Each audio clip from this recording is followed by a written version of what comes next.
at these. You know, winter came and it snowed last night and put a damper on my outside work, so it's about 5-6 degrees outside. I got the old wood stove cooking here, and I thought, well, I'm going to do a little whittling. I haven't done that for some time. Well, I started, and then I took a look at my knife, and holy cow, my knife was dull. And without a sharp knife, it's pretty hard to whittle. But you know, I was thinking maybe I should just take a little time off and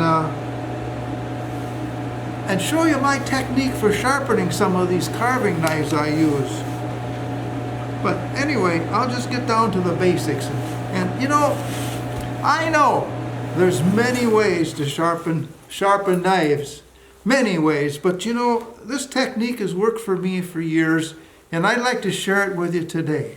First of all, you know, there's nothing worse than a dull knife.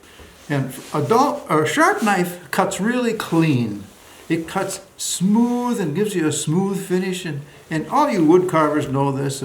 But even when you're cutting a rope, like when I make rope and I cut a rope, if it cuts hard, I can tell right away my knife is dull.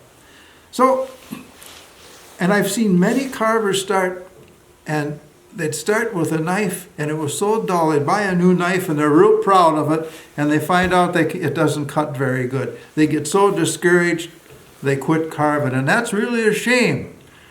So, I was thinking, I should show you my technique for sharpening knives. And a dull knife is very dangerous also, because it could slip off the wood rather than cut into your hand or something. So you want to be careful. And I know there's many techniques for sharpening knives, but I want to show you a simple and an easy way to do it.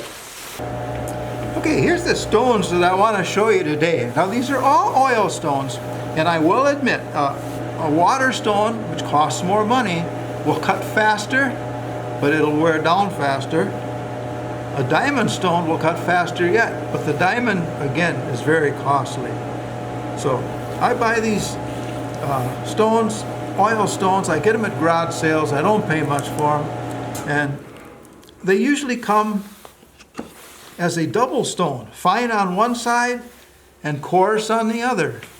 Well, reason for that is, if you have nicks in your knife where you actually can see that there's a little gouge, or when you cut, it leaves a line and doesn't make a smooth cut, you know you've got a nick in your blade. Then you have to use a coarse stone to get that nick out. Because if you did it on a fine stone, it'd take forever to do it. I think this stone shows it pretty good. When you buy a stone, it has to have oil. So you want to load it with oil, just like a water stone. If you're going to cut with a water stone, you have to take and soak it in water for at least 15 minutes before you use it to sharpen a knife, to get it loaded so it takes the particles away.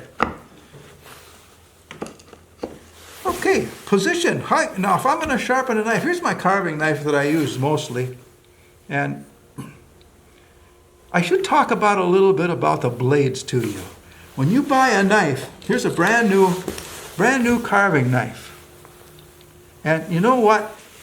You think that's ready to cut, but it's not sharp. Yeah, it'll cut your finger, but it's going to be really hard to carve wood with it. And I'm going to show you why. When you buy a new knife, it looks pretty straight on the blade, and then right at the bottom of the blade. Now if I took and cut this blade right in half, and you looked at the end of that blade, this is how it would look. And chances are it would look like this. It would have straight sides and then a bevel at the bottom. And that wide bevel at the bottom is actually hard to cut in the wood because it acts like a break. And you'll find some that look like have a boat type shape, or rounded sides. And yeah, they might have a sharp point, but when you push it into whatever you're cutting, it's got to cut through. And this acts like a break. So this is what you want. You want to hone your blade on a stone so that's a perfectly long triangle. So you get a sharp point. Now there's no resistance. And again, a carver's tool will be real thin and to a fine point. Jackknife, no, it won't be so. It'll still have that shape. It'll still have that pointed shape, so it cuts through stuff. But it won't be that thin. Now this is a brand new carving knife, and if I put it under a magnifying glass, and that's the best thing you can do is look at it under a magnifying glass, and you will see a small bevel on the bottom of that. And it's wide up here, but it doesn't come to that triangle we want. So let's take a stone. Now because it doesn't have any nicks in it, obviously it's a new knife. The oil stone, again, we have to have oil on there to remove the particles of metal that you're taking away off of the blade. And now you can use any light oil, like a 3-in-1 oil. You can put that on there, that'll work fine. But I found the best oil that you can use is good old mineral oil. And again, we have to keep mineral oil on that stone at all times. Now this stone is loaded because I use it quite a little. I put mineral oil on there. And another thing you don't want this stone sliding around on you. So what we're going to do is lay down a piece of non-skid material. And this is just some, I think it's cupboard liner or something I got at the dollar store. Well, let's get this oil on this stone. And we got plenty of it on there. Good. Now my knife, when I sharpen this blade, I keep my stone at a bit of an angle to my body. I lay my knife on that stone flat. And when I sharpen, I never sharpen into the blade, the cutting edge. That's always at the tail end, of the back end. I'm always going away from that. And my technique is, I put my fingers on that blade, I hold that blade flat on the stone, and the stone wants to move back and forth a little bit, but I use a sawing motion, going through the whole stone, back and forth, holding that blade flat on the stone.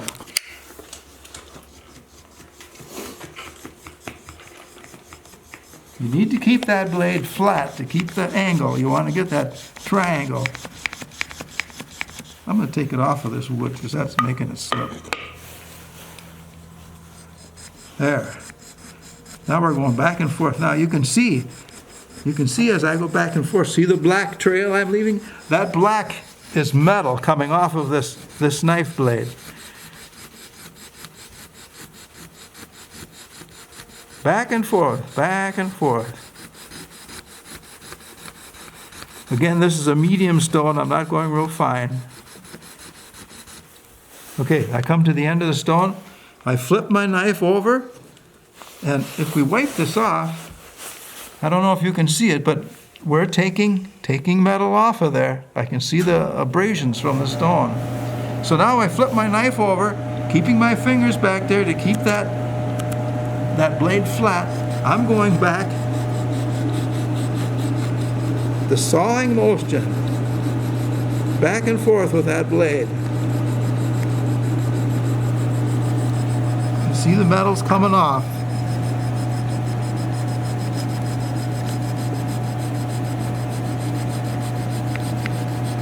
Now I'll do this as many times as it takes to get that shape. Keep wiping it off. Look, you can see, you probably can't see it, but I can see where the metal is coming off that blade very nicely.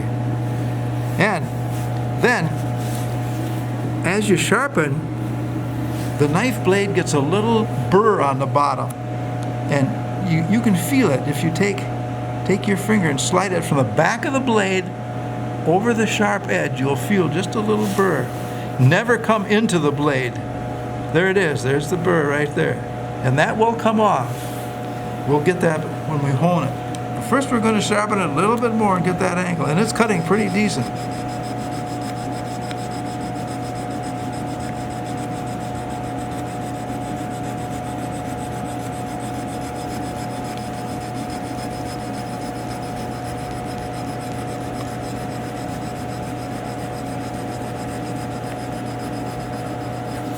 Come to the end. Wipe it off, take a look. Yeah, I still got too much oil on there. Yep, now we can see it. It's starting to come. All right, now let's flip that blade and go back again. Keeping that blade flat on that stone.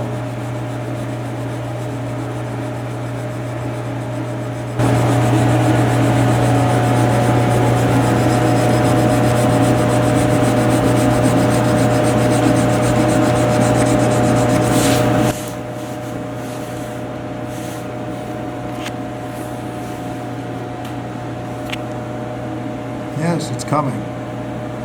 Let's go back again, one more time.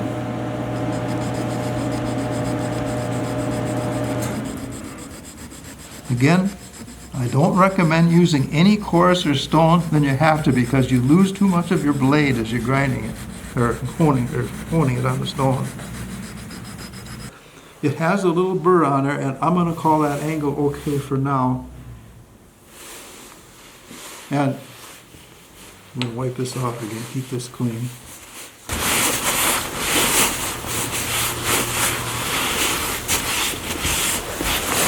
That's the stone part of it.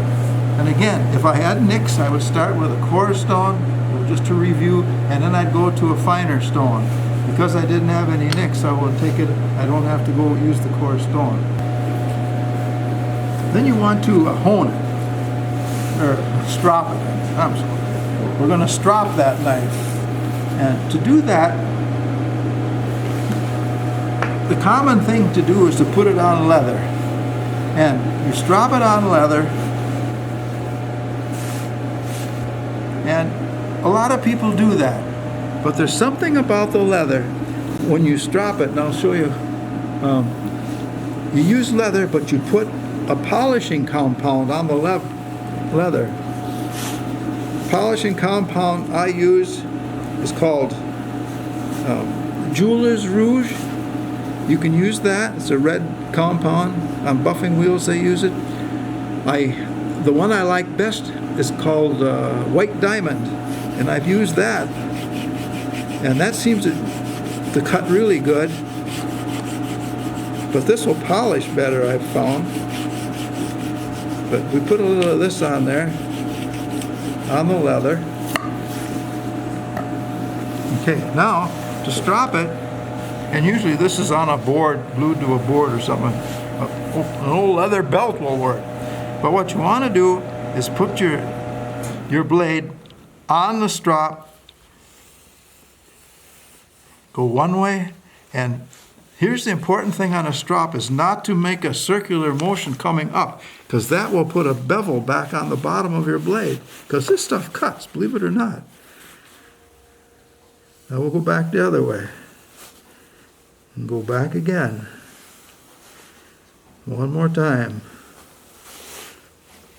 Now we should feel the burr.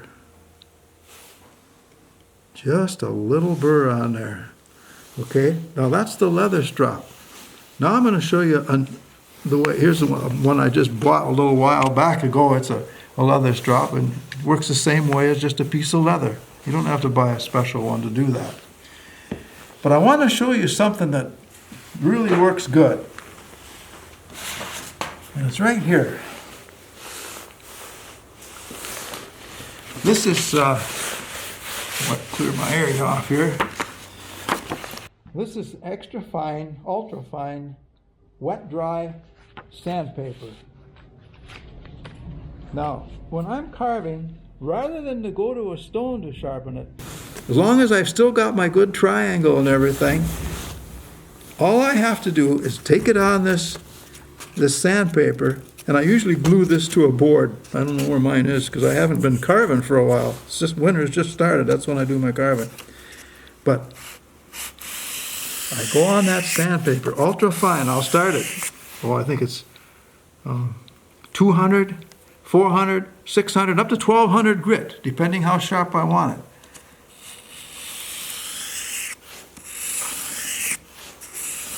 A couple strokes that way. Hold the blade flat again. Hold my finger on it.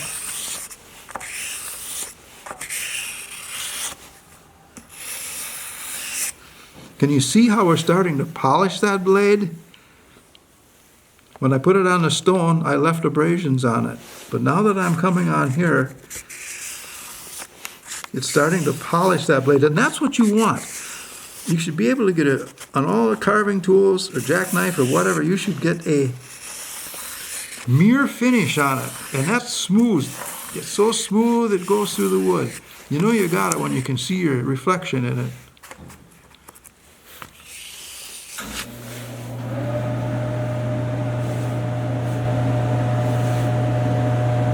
That's perfect. Now let's go to a 1200. Real fine. Do the same thing. We went from that was I think that's about a 400 or 600. I'm not sure. It just says ultra fine.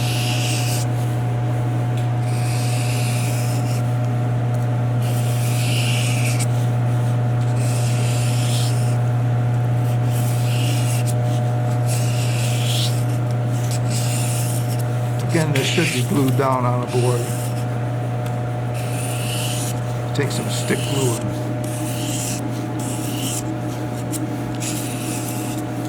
put my benches flat. Okay, now we're getting that shiny edge on there, right? Can you see that shiny edge on there? I don't know. Okay, now we've done that. Now, we still have a burr. Just a little slight burr on there I can feel. But now, the final honing, and this is where I think is really great. Get yourself a notebook. Get yourself a college-ruled notebook or something like that. And see this back page? It's cardboard. It's a little bit thicker than a cereal box cardboard. Cereal box cardboard works really good for gasket material. I've used it for years. But this stuff is a little thicker, and it's really great for honing knives. Cardboard. And here's a piece from a smaller notebook. And then what we want to do is get some of this polishing compound on there. Now let's get plenty of it on there. This polishing compound could be, like I said, it could be the jeweler's rouge. It could be, I don't know what this is. This is some red stuff. It's the same thing. It does the same thing. They all seem to do the same thing. Some cut a little faster than others. One that cuts really good is called white diamond. But I put this on that cardboard. Get some on there all over the place. Then, do the same thing as you did with a leather strop or anything. You rub that knife on that jeweler's rouge, on that cardboard, and it acts like a strop. And look at the polish. See, it shines it up just.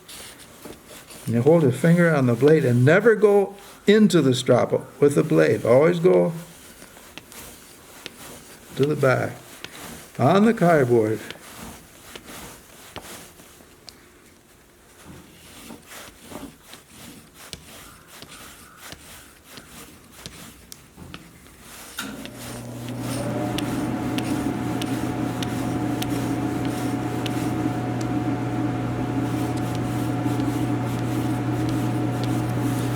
Let's take a look at this knife.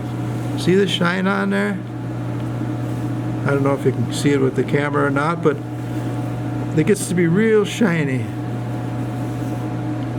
And again, feeling from the back, my burr is gone.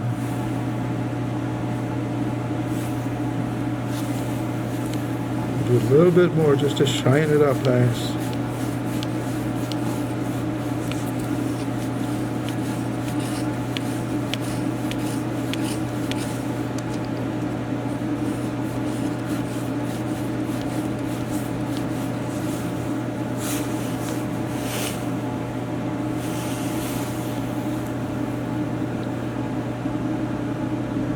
That's a sharp carving knife right now. That's perfect for carving.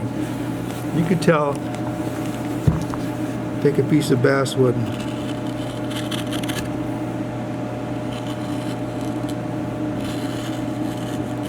it cuts it right off, and it's a nice smooth cut. See how that carves off?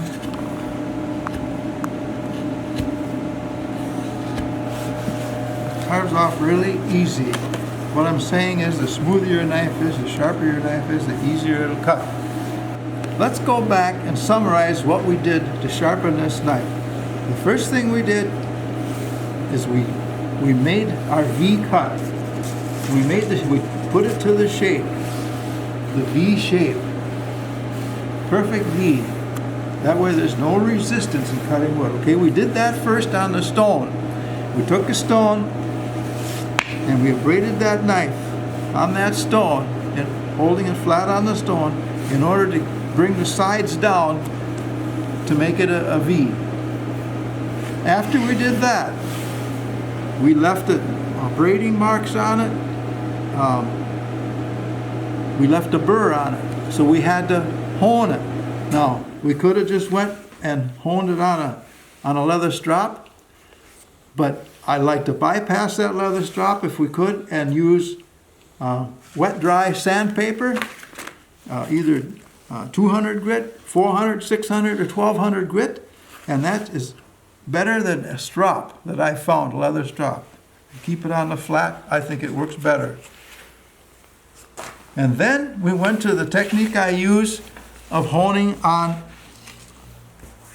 a notebook cardboard back. You take that and put rouge on it, cutting rouge, jeweler's rouge, whatever it is, and then you put your knife on that, and that would bring it to a nice shiny edge for cutting, and it takes any burr off that's there. Well, that's how I do it, and you might want to try it, but if you have a better method, more power to you. Use whatever you can, but keep those tools sharp, because then you can really do some carving. Well, that's how I have it, everybody, and I want to thank you for being with me today, and we'll see you again next time right here on Ozzie's Oddities. So long, everybody.